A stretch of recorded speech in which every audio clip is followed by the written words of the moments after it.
Baik, assalamualaikum warahmatullahi wabarakatuh. Selamat pagi teman-teman. Kita akan melanjutkan ya untuk pertemuan kita pada pagi hari ini atau pertemuan kita pada pekan ini. Mohon maaf ini akhirnya kita menggunakan rekaman agar apa untuk memenuhi pertemuan karena kita tidak bisa bertemu ya untuk pertemuan minggu ini. Oke, untuk minggu ini atau pekan ini saya membahas kembali atau membahas pada materi baru. Nah, sebelumnya kita sudah bahas tentang perubahan sosial gitu ya. Uh, untuk pekan ini saya akan membahas tentang bagaimana definisi kebudayaan dengan masyarakat gitu ya. Jadi kita akan melihat bagaimana tentang kebudayaan dan masyarakat. Nah, karena apa? Karena kebudayaan itu sendiri itu kan kaitannya erat sekali gitu ya dengan dengan masyarakat. Kebudayaan itu sangat erat dengan kaitannya dengan bagaimana hubungannya dengan masyarakat dan pelakunya sendiri itu kan juga dari masyarakat itu sendiri. Nah, kita melihat dulu dari definisi kebudayaan itu sendiri. Ya, kita lihat ada berbagai pendapat atau ada berbagai teori yang menunjukkan tentang definisi kebudayaan itu sendiri. Salah satunya ini dari Grover dan Kluckhohn itu menyatakan bahwa suatu kebudayaan itu merupakan sebagai suatu pola, ya, pola bertingkah laku yang mantap, pikiran, perasaan, dan reaksi yang diperoleh dan diturunkan oleh simbol yang menyusun pencapaiannya secara tersendiri dari sekelompok-kelompok manusia. Oke, jadi ini merupakan suatu pola yang memang sudah terbentuk di dalam masyarakat. Tingkah laku yang sudah terbentuk di dalam masyarakat. Jadi tingkah laku itu tuh berbentuk semacam pola yang sudah terus dilakukan atau dia secara kontinu dilakukan di dalam masyarakat tersebut. Entah dari pikirannya juga, perasaan dan reaksi yang diturunkan. Jadi melalui berbagai simbol atau juga bisa ditunjukkan melalui bentuk-bentuk tersendiri gitu ya. Misalnya kalau kemarin saya pernah menyampaikan ada megangan gitu kata teman-teman itu. Nah, itu kan sebenarnya budaya yang sudah muncul di dalam masyarakat gitu. Itu pola yang sudah terbentuk di dalam masyarakat itu sendiri atau dalam kelompok masyarakat itu sendiri. Lalu yang kedua, budaya itu bisa kita katakan sebagai suatu keadaan gitu ya, akibat dari perilaku manusia sendiri atau dari perseorangan ataupun dari suatu kelompok masyarakat dan bernegara yang dapat mempengaruhi kehidupan yang damai dan tentram serta sejahtera gitu. Nah, jadi memang dari budaya ini sendiri itu adalah akibat dari perilakunya manusia itu sendiri. Jadi memang sengaja dibentuk. Ada yang sengaja dibentuk, ada yang memang memang itu sudah menjadi kebiasaan dan akhirnya terbentuk pola tadi yang saya sampaikan. Nah, tetapi di sini yang digarisbawahi pada pernyataan yang kedua adalah mereka mempengaruhi kehidupan untuk mewujudkan kesejahteraan gitu ya. Kita tahu bahwa sejahtera itu uh, banyak versinya gitu ya. Bagaimana sih kenapa budaya itu bisa menunjukkan kesejahteraan? Salah satunya kan kalau kita berbicara sejahtera itu berarti semua masyarakatnya dapat hidup sehat, misalnya ya, di atas garis kemiskinan. Oke, itu budaya. Semua bisa hidup sehat di atas garis kemiskinan. Berarti ada pola tertentu yang terbentuk di dalam masyarakat tersebut, di dalam kelompok masyarakat tersebut, yang diawali dari keinginan atau prinsip dari seorang individu gitu ya, untuk dia ingin berubah. Misal gini, saya contohkan hal yang mudah ya. Ini sebenarnya kebudayaan dengan perubahan sosial. Ini bisa masuk juga. Misal dulu di Pacitan gitu ya, kita pernah ada itu airnya yang kurang bersih atau ya itu ada penyakit dulu itu yang akhirnya itu membuat masyarakatnya itu ya resah karena airnya memang kurang bersih dan itu E. coli yang mengandung E. coli sehingga tidak bisa untuk dikonsumsi, tidak bisa untuk kegiatan sehari-hari.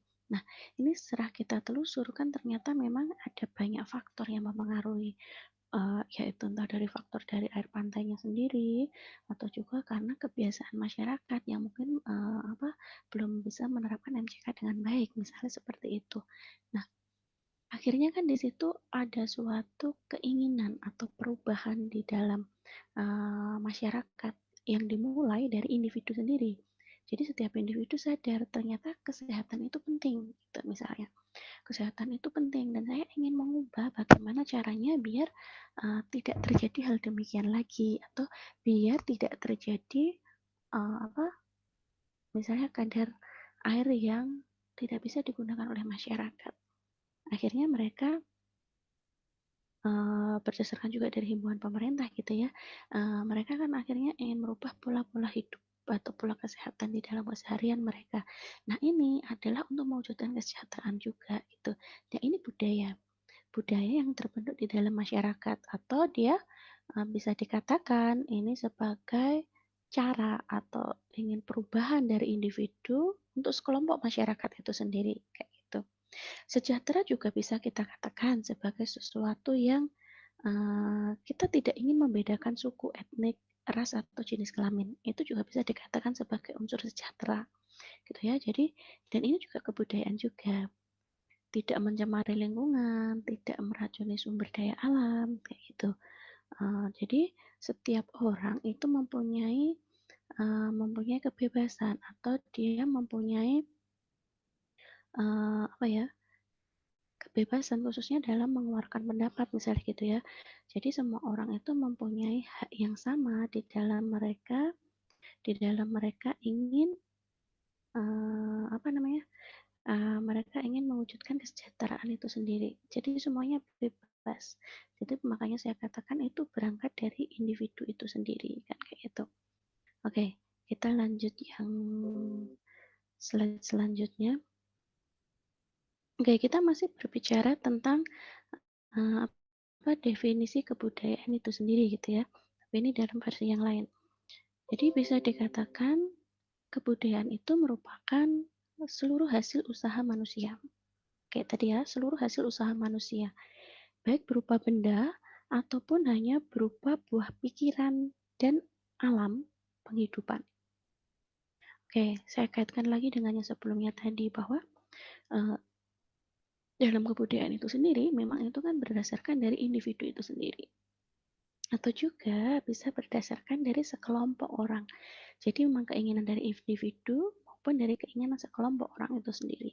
Nah, semua itu kan hasil usaha gitu ya, hasil usaha yang dilakukan, baik itu diwujudkan dalam wujud benda. Misalnya saya ingin membuat perubahan, misalnya di Desa Karangpatihan, gitu ya. Desa Karangpatihan itu gimana caranya untuk bisa mengaktifkan atau bisa mengkreasikan atau bisa memanfaatkan masyarakat ini untuk menjadi lebih baik.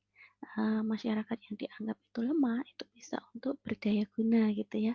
Nah itu akhirnya kan mereka membuat bagaimana kreasi-kreasi atau inovasi-inovasi yang baru agar masyarakat itu bisa seakan itu bisa berjalan dengan normal. Misalnya dengan pembuatan batik ciprat dan lain sebagainya. Nah ini kan berupa benda, berupa wujud. Nah ini budaya yang terbentuk secara sengaja. Jadi itu memang usaha manusia yang diwujudkan dalam bentuk benda, misalnya gitu. Atau bisa juga hanya berupa buah pikiran, atau bisa juga berubah pikiran. Jadi kebudayaan itu bisa juga hanya sebagai sebuah pemikiran. Oh, misalnya tadi, misalnya bagaimana sih biar tidak terjadi lagi pencemaran air gitu ya di Pacitan. Berarti kita harus mengupayakan untuk masyarakat itu tidak melakukan tindakan seperti ini, tidak melakukan buang air besar atau air kecil sembarangan di tempat tertentu yang akhirnya mencemari lingkungan. Nah, misalnya itu kan masih dalam buah pemikiran yang belum terrealisasikan, misalnya gitu. Atau juga bisa bagaimana sih ini budaya di Ponorogo, misalkan reog, ini ingin saya kenalkan ke dunia melalui sosial media. Bagaimana saya ingin memasukkan teknologi baru agar dikenal di dunia, misalnya kayak itu juga bisa. Itu kan masih dalam sebuah pemikiran dan belum terrealisasikan gitu ya. Tapi ini sudah sebagai wujud atau definisi dari kebudayaan itu sendiri. Nah, selanjutnya kita melihat bahwa kebudayaan merupakan keseluruhan sistem gagasan gitu ya. Gagasan itu tadi dari pikiran tadi. Tindakan juga ketika sudah mungkin baru gagasan, mereka bertindak bagaimana seharusnya saya lakukan atau meng-create tadi apa yang ada di dalam pikiran mereka dan uh, hasil karya manusianya tadi ini kan tindakan tadi itu tentunya akan menghasilkan sesuatu gitu ya. Hasilnya tadi dalam rangka untuk kehidupan masyarakat itu sendiri. Atau bisa kita katakan kebudayaan itu merupakan keseluruhan cara hidup ya yang merangkumi cara bertindak, berkelakuan dan berpikir serta segala hasil kegiatan dan penciptaan yang berupa kebendaan atau kerohanian sesuatu di dalam masyarakat itu sendiri. Jadi memang apa itu namanya? Dikatakan bahwa di sini segala bentuk tindakan, berkelakuan dan berpikir gitu ya. Jadi bisa dalam bentuk gagasan atau memang sudah di dalam wujud nyata tindakan gitu dan kita akan mendapatkan hasil dari apa yang sudah kita pikirkan tadi. Nah, atau ini ada satu lagi ini pendapatnya Taylor ya, menyatakan bahwa kebudayaan itu disebut juga sebagai suatu peradaban gitu. Ya, suatu peradaban yang mengandung pengertian yang lebih luas lagi, meliputi pemahaman perasaan suatu bangsa yang lebih kompleks, meliputi pengetahuan, kepercayaan, seni, moral, hukum, adat istiadat atau kebiasaan, dan pembawaan lainnya yang diperoleh dari anggota masyarakat. Kalau teman-teman masih ingat, saya menyampaikan ada tiga hal ya kemarin itu, bagaimana kebudayaan itu bisa tetap bertahan di dalam global. Kalau kita melihat dari Tyler ini, kita melihat bahwa ini sudah berbicara tentang bagaimana kebudayaan itu dengan suatu peradaban gitu ya. Kita berbicara tentang globalisasi mempengaruhi kebudayaan gitu ya. Ada homogen, heterogen gitu kan. Homogen, heterogen dan satunya itu adalah apa kemarin tuh saya lupa juga ya. Homogen, heterogen, satunya itu dia bisa memunculkan sesuatu yang baru gitu kan. Kita tahu bahwa ketika heterogen itu berarti apa itu akan memunculkan budaya yang lebih banyak lagi gitu ya, bukan bukan dari satu budaya aja. Ketika kita berbicara ketika globalisasi berarti budaya luar itu bisa melebur dengan budaya global gitu. Jadi akhirnya budaya global ini bisa terangkat untuk ke budaya global, berarti dia bisa dikenal secara global. Atau justru malah yang kedua itu malah budaya global yang akhirnya itu yang menutupi budaya lokal itu sendiri gitu. Atau budaya global itu yang akhirnya menggeser adanya kebudayaan lokal. Atau yang ketiga justru dengan adanya kebudayaan global, kebudayaan lokal ini semakin apa itu ingin menunjukkan eksistensinya, bagaimana bisa menggandeng kebudayaan global tadi atau mereka bisa mengkreatkan di antara keduanya. Jadi dari kebudayaan lokal ini bagaimana caranya bisa dikenal dalam kebudayaan global. Jadi di sini malah justru membantu untuk bisa memperkenalkan atau lebih bisa untuk apa itu menampilkan dari kebudayaan global itu tadi ditancah kebudayaan lokal tadi di kancah kebudayaan global gitu ya. Oke, saya lanjutkan lagi. Mohon maaf ini tadi harus saya gonta-ganti ya ini ya. Oke, selanjutnya kita akan melihat terkait tentang unsur-unsur dari kebudayaan itu sendiri. Jadi kita melihat dari unsurnya itu apa saja sih yang akan mempengaruhi dari adanya kebudayaan itu sendiri. Oke, baik. Ada beberapa pendapat yang menyatakan terkait komponen atau unsur dari kebudayaan itu sendiri. Yang pertama, mungkin ini dari pendapatnya Melvally J. Herkovitz gitu ya, menyebutkan kebudayaan itu memiliki 4 unsur pokok itu. Ya, yang itu nantinya akan benar-benar mempengaruhi bagaimana perilaku, pola, atau sikap yang dilakukan di dalam masyarakat. Yang pertama adalah adanya alat teknologi. Nah, itu unsur utama biasanya ya saat ini yang mempengaruhi bagaimana kebudayaan itu bisa bertahan, kebudayaan itu bisa bersaing, dan kebudayaan itu lebih dikenal oleh orang banyak. Yang pertama memang adanya alat teknologi itu ya. Sama seperti yang saya sampaikan di perubahan sosial itu juga sangat menyangkut tentang adanya teknologi. Ketika teknologi atau inovasi sosial juga gitu ya. Jadi ketika teknologi itu masuk, dia akan menyentuh segala aspek gitu ya. Jadi teknologi ini sangat sangat membantu, sebenarnya satu sisi sangat membantu bagaimana ingin meng-up kembali kebudayaan lokal itu tadi agar dikenal secara lebih luas gitu. Yang kedua adalah sistem ekonomi. Kenapa di sini dikatakan bahwa ada sistem ekonomi yang menjadi sistem ekonomi yang menjadi unsur pokok? Karena dengan adanya sistem ekonomi itu sendiri, nanti yang akan menjadikan tatanan itu akan berubah gitu ya. Jadi kan budaya itu bisa terbentuk, misal gini teman-teman, dulu misalkan semua orang menggunakan gaya model rumah limasan misalnya gitu, itu di Jawa Tengah misalnya kayak gitu ya, semuanya menggunakan gaya model limasan. Tapi karena adanya pengaruh uh, globalisasi atau modernisasi, rumah-rumah sekarang sudah tidak lagi berwujud seperti rumah-rumah yang lokal waktu itu gitu kan. Mereka sudah mulai modern, mereka sudah mulai bergeser dari mulai bentuk-bentuknya, dari atapnya itu sudah bebas. Sekarang itu tidak ada aturan pakem rumah itu seperti apa.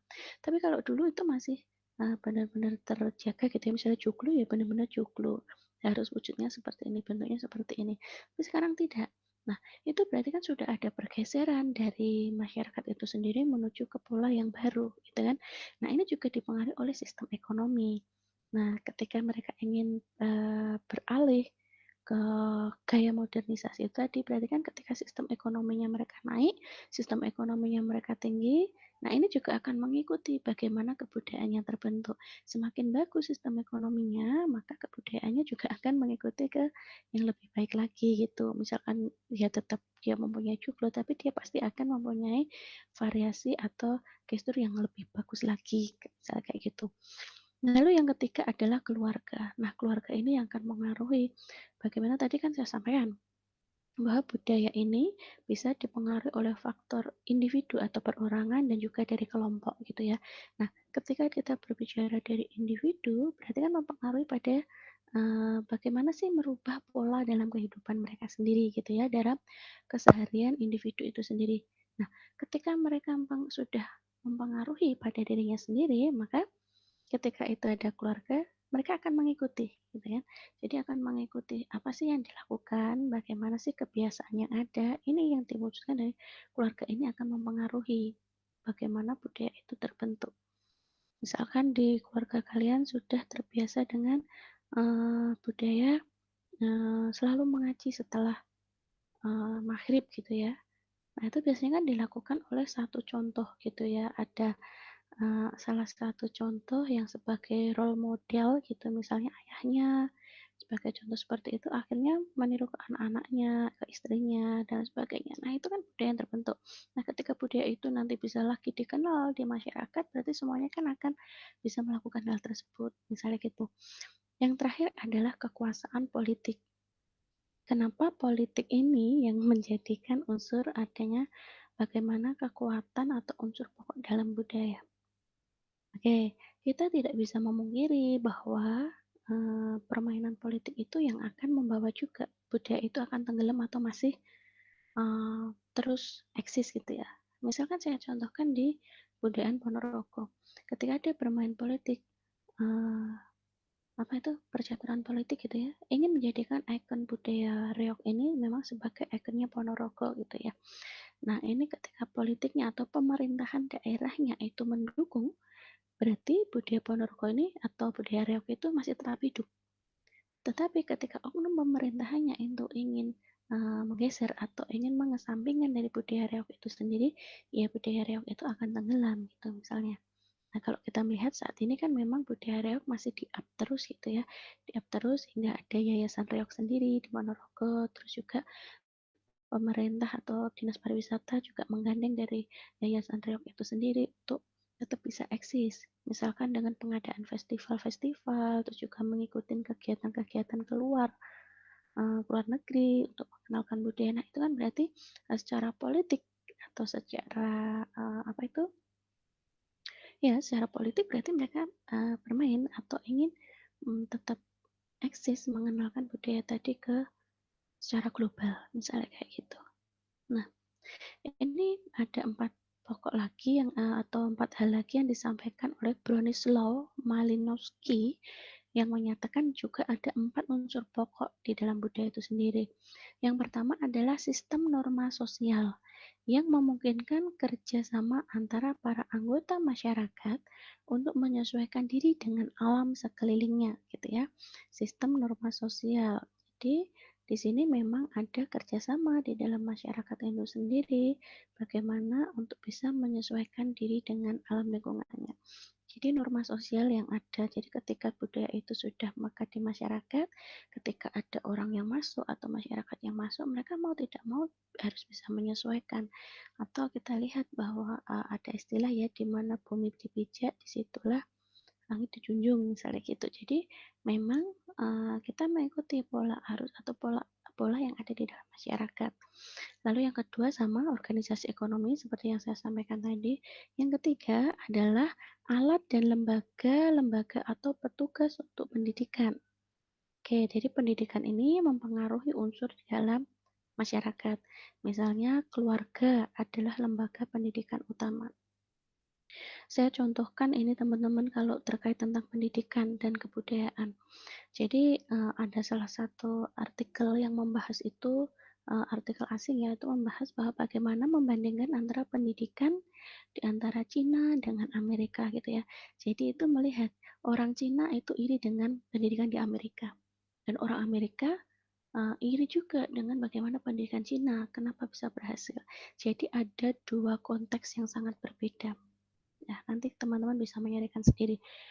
Orang Cina melihat orang Amerika, kenapa mereka bisa berhasil gitu ya, secara ini, padahal bukan secara didikannya ya, tapi kenapa orang Amerika itu berhasil, masyarakatnya bisa lebih mandiri, masyarakatnya lebih bisa untuk mengembangkan teknologi, masyarakatnya bisa untuk lebih survive dengan perubahan gitu ya, lebih survive dengan perubahan. Nah itu mereka bagaimana sih kenapa masyarakat Amerika itu bisa seperti itu? Nah itu berkebalikan juga ketika orang Amerika itu melihat Cina. Kenapa Cina itu bisa berhasil? Berhasilnya gimana? Misalnya orang Amerika itu melihat orang-orang Cina itu kenapa nilai-nilainya selalu tinggi. Terus kenapa ketika secara ini ya, misalnya mereka pengukurannya dengan ujian gitu ya, orang-orang Cina itu kenapa mereka selalu ketika diujikan atau secara kompetensi, secara apa itu namanya, kognitif, itu selalu lebih bagus gitu dibandingkan orang Amerika. Ternyata memang budaya yang ada di antara keduanya itu sangat berbeda. Meskipun mereka menganggap sama-sama bagus itu ya, Cina menganggap Amerika bagus, Amerika menganggap Cina bagus, tapi ternyata memang ada budaya pendidikan, bahkan di situ pendidikan keluarga yang mempengaruhi di antara keduanya. Misal di Cina itu memang sudah dibiasakan bahwa pendidikan itu secara terpola atau tersistem. Jadi dari pemerintah itu dipolakan sama. Jadi kurikulumnya sama, apa yang harus dilakukan untuk anak-anak, pendidikan anak-anak di sana itu harus sama. Jadi mereka nanti diharapkan nilainya atau prestasi yang dihasilkan itu semuanya sama. Gitu ya. Jadi mereka yang dikejar itu adalah nilai tes. Yang dikejar nilai tes. Makanya di Cina itu kan tertib banget. Waktunya belajar ya belajar. Waktunya untuk bekerja ya bekerja gitu ya. Jadi mereka memang terpola seperti itu. Yang dikejar adalah nilai.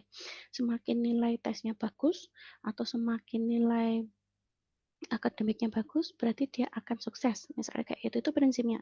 Tapi kalau orang Amerika tidak, mereka lebih fleksibel gitu ya. Mereka lebih fleksibel, tidak ada batasan kurikulum misalnya gitu ya. Kurikulumnya tidak sama. Jadi setiap daerah itu kurikulumnya berbeda. Jadi mereka menganggap bahwa belajar itu tidak harus di dalam kelas. Belajar itu boleh di mana saja dan mereka boleh mengembangkan bagaimana ide-ide mereka. Nah, mungkin ini yang mengakibatkan kenapa di Amerika ini mereka lebih mudah menerima teknologi, lebih mudah mereka untuk mengembangkan inovasinya, ya karena mereka mungkin pikirannya lebih terbuka gitu ya, lebih terbuka dan lebih tanggap pada teknologi gitu. Nah, ini akhirnya yang membedakan di mana antara unsur budaya Cina sendiri dengan Amerika gitu. Nah, gimana kita dengan Indonesia gitu ya melihat kebudayaan ini, bagaimana dari segi pendidikan budaya kita itu bisa kita mau melihat dari Cina atau Amerika gitu, atau memang kita harus menggunakan budaya kita sendiri gitu. Nah, kalau di sini dapat saya saring bahwa ya kita sebaiknya menggunakan budaya yang ada. Kita tidak bisa misalnya tadi Cina diterapkan di Amerika, Amerika diterapkan di Cina, tadi kan juga tidak bisa. Jadi kita juga harus seperti itu. Indonesia bagaimana kita menggunakan budaya kita sendiri atau budaya kearifan lokal yang ada di Indonesia ini sendiri untuk membentuk karakter dari pendidikan itu sendiri. Misalnya kayak gitu. Nah, misalnya dari kebudayaan lokal, misalnya sekarang kan reog gitu ya, itu sudah mulai masuk ke muatan-muatan ekstra dan sebagainya. Karena di dalam kebudayaan lokal itu sendiri sebenarnya banyak mengandung unsur untuk pendidikan, gitu ya. Misalnya itu dari nilai-nilai karakternya, nilai penokohannya itu kan sudah banyak sekali ya, dan itu yang harus di-up lagi, dikembangkan. Jadi kita belajar melalui itu, tidak perlu kita mencontoh atau dari budaya asing atau budaya luar itu sebenarnya tidak perlu demikian. Gitu. Oke, yang terakhir adalah organisasi kekuatan atau politik. Sama seperti yang tadi, menggunakan kekuatan politik. Bagaimana ketika politik itu siapa yang bermain di situ, maka dia yang akan meneruskan atau dia yang akan melihat apa itu masih bertahan atau tidaknya suatu kebudayaan yang ada. Oke. Oke teman-teman, saya rasa ini cukup dulu sampai di situ.